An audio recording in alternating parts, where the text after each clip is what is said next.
First, connect the GODIAG BMW CAS1 CAS2 Smart Key Test Platform and VVDI2.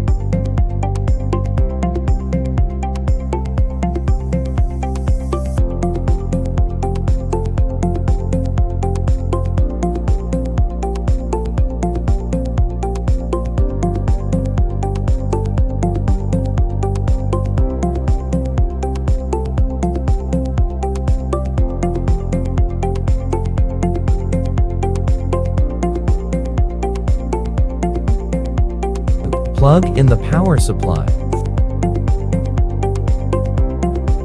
First, open the Vvdi software on the computer. Select BMW. Click CAS3 information. Click Connect. Click Read Code to read the code data. Click Key Learn. Click CAS Key Learn. Click Connect. Then click Get Key Info.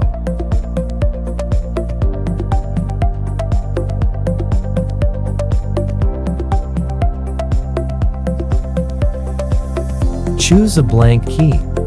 Click Prepare Dealer Key with Programmer. Put the key into VVDI2. When prompted to generate the key successfully, click OK. Start testing whether the key is generated successfully. Put the key into Test Platform. Press the button to light up the test platform, and the key will be generated successfully.